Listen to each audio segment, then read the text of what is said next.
In section 4, we're going to take a look at histograms, which is another way to display data. So in the warm-up here, we have the ages of the first 20 winners of the Academy Award for Best Actress. Use the values to answer the question below. So number 1 says, how many of these values are in the range of 20 to 29? So we're going to look for those values. Let's see, here we've got 1, 2, 3, 4, 5, 6, 7, 8, 9, 10, 11. Question 2, how many of those values are in the 30 to 39 range? So 1, 2, 3, 4, 5, 6, 7. How many in the 40 to 49? 1. 50 to 59, 0. And 60 to 69 is that 1 age. So this is a way of just having a table of values, or a list of values, and trying to find those particular values.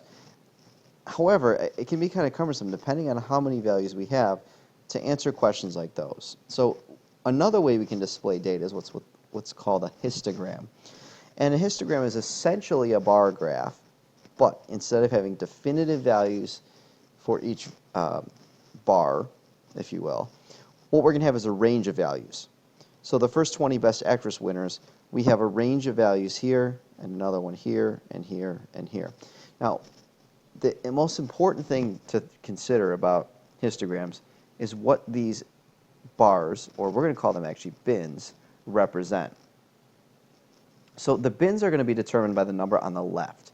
So we look at this first bin right here. That number starts on the left is 20. So I know this bin is going to go from 20. The next bin starts at 30. The next one at 40. This one is 50. And that one is 60. So if this bin starts at 30, then the previous value would have to be 29. If this bin starts at 40, this bin has to end at 39. And 49, 59, and then 69. It's another way to display the data that we had on the warm-up, but now in a bar graph, or well, histogram, but a glorified bar graph.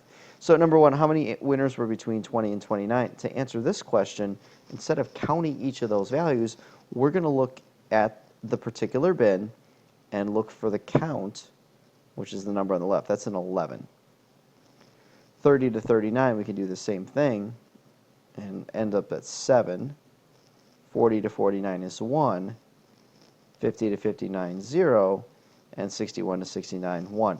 It's the same numbers that we had from the warm-up, but a little easier to figure out the distribution of those ages because the histogram just tells us that count. Now, limitations of a histogram, it will not tell me exact data. If I wanted to know how many 25-year-olds won Best Actress, I can't tell that from the histogram. It only gives me ranges of values. This is the same data, but a different histogram. The difference here is the bin size. So the last one we had bins of 10, from 20 to 29, 30 to 39, so on. This goes from 20 to 24, 25 to 29. So again, we're starting here at 20, 25, 30, 35, 40, and so on. So every 5 is going to be another bin. So we can tell a little bit more specifics about the data, but again, not as specific as a complete list of the data, but we can tell different ranges. So how many winners were 20 to 24? It looks like 2. 25 to 29 is 9. There was one actress that won the award at age 25. Where is she represented in the histogram, either the first or the second bin? 25 would start at the second bin, so she's right there in the second bin.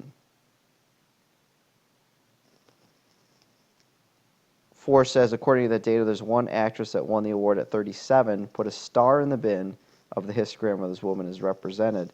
So she would be in the 35 to 39 bin, which is this one right here. And which age groups had no winners? There's actually a couple. So if we start with this bin at 45, that one's empty. So it's going to be 45 all the way up to 59. And then anyone 65 and older also didn't win. And explain how the two histograms can represent the same data. So what we did on the model and this one here, but look different. It's because the bin size is different.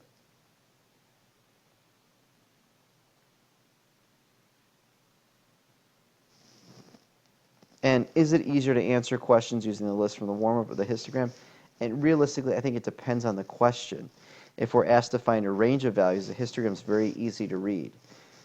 However, if we're asked for specific data, the histogram doesn't really do us any good. It just gives us a range of the values, but not what they actually were. In activity 2, we're trying to figure out, well, what bin does all this data go in? And again, this is types of questions that are on assessments that we're going to ask you, hey, here's a histogram. Where would you put this data? So starting with 12, looking at my bins, the first bin that I see starts at 15. So anything less than 15 is not going to go in any of these established bins. So for that one, if I've got 12, I'm going to say it's none of these because it's too small to fit the data. Now, we already said that this bin starts at 15, so 15 has to go in the A bin. This bin B starts at 20, so anything between 15 but less than 20 is going to go in A, and anything between 20 and 24 is going to go in B. 25 to 29 is going to go in C, and 30 to 34 is going to go in D, and anything 35 or above doesn't fit in a bin.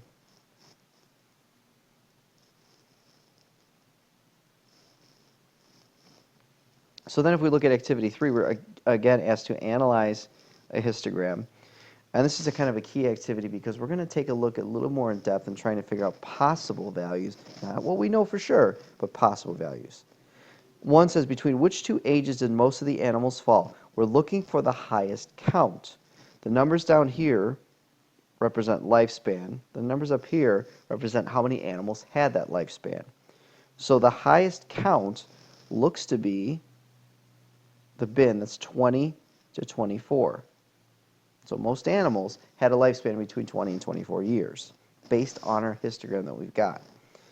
Explain how you know that none of the selected animals have exactly a lifespan of exactly 33 years.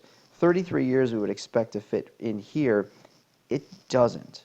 So there's nothing in that bin. So we're going to say that the bin from 30 to 34 is empty.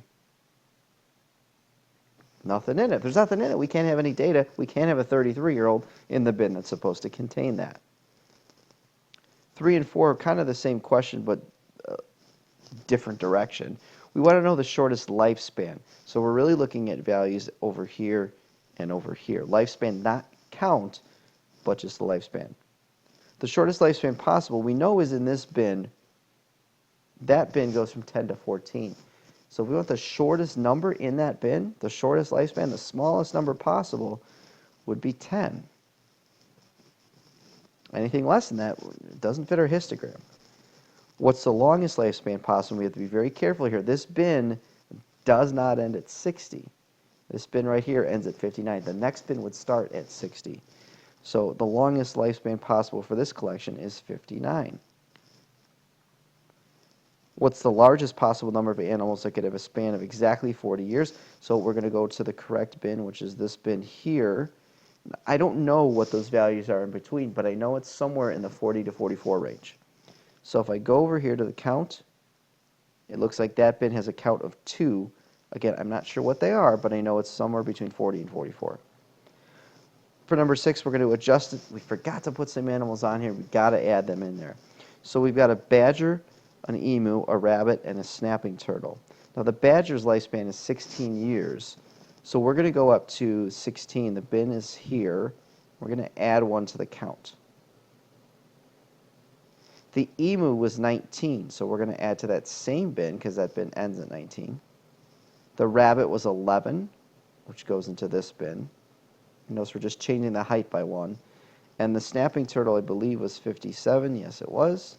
So we'll go to the 55 to 59 bin and add 1 to get to a height of 2. Okay, we're just adjusting the height of the bin to the bin to make sure it fits. And 7, the average lifespan of an elephant is 70 years. How many bins would need to be added to the histogram to include this value? So 70 would be over here. So it looks like we have a breakdown of every 5. This empty bin right here is from 60 to 64. This empty bin right here does not go to 70, it's 65 to 69. So 70 would have to be the next bin over. So that elephant, if we were to put that in there, would be here. We had to add 1, 2, 3 bins to make it work.